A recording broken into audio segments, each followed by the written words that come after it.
সিয়াল এবং সীমা স্তরের পার্থক্য। সিয়াল SIAL, সীমা SIMA। তো প্রথমে যে পার্থক্যটা দেবো সেটা হলো সংজ্ঞা।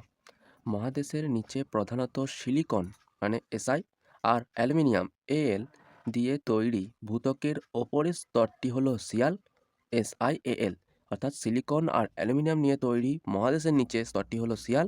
আর সীমা হচ্ছে মহাসাগরের নিচে প্রধানত সিলিকন SI আর ম্যাগনেসিয়াম Mg দিয়ে তৈরি স্তরটি হলো সীমা।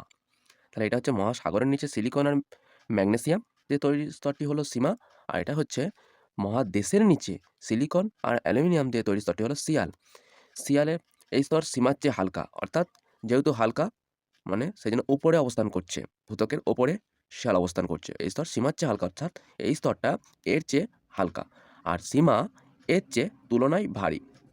সিয়াল এই স্তর যেহেতু হালকা সেজন্য গ্রানাইট জাতীয় আগ্নেয় শিলা দ্বারা গঠিত, গ্রানাইট জাতীয় আগ্নেয় শিলা দ্বারা গঠিত সিয়াল। আর এই স্তর ব্যাসল্ট জাতীয় আগ্নেয় শিলা দ্বারা গঠিত, যেহেতু ভারী সেজন্য ব্যাসল্ট জাতীয় আগ্নেয় শিলা দ্বারা গঠিত। শিয়াল দেখা যায় মহাদেশের নিচে, আমরা প্রথমে সংজ্ঞাতেই পড়েছি যে মহাদেশের নিচে, তাহলে শিয়াল দেখা যাচ্ছে মহাদেশের নিচে। সীমা দেখা যাচ্ছে মহাসাগরের নিচে। শিয়াল সিলিকন আর অ্যালুমিনিয়াম দিয়ে তৈরি হচ্ছে, সীমা সিলিকন আর ম্যাগনেসিয়াম দিয়ে তৈরি হচ্ছে সীমা, আর এটা হচ্ছে সিয়াল। তাহলে সিয়াল হচ্ছে সিলিকন অ্যালুমিনিয়াম আর সীমা হচ্ছে সিলিকন ম্যাগনেসিয়াম। সিয়ালের ঘনত্ব 2.6 থেকে 2.7 গ্রাম পার ঘনসেমি, আর সীমার ঘনত্ব 2.9 গ্রাম পার ঘনসেমি।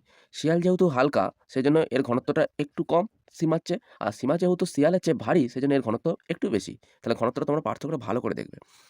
সীমার ওপরে শিয়াল অবস্থান করছে, শিয়ালের নিচে সীমা অবস্থান করছে। এখানেই শেষ হলো আমাদের সিয়াল ও সীমা স্তরের পার্থক্য।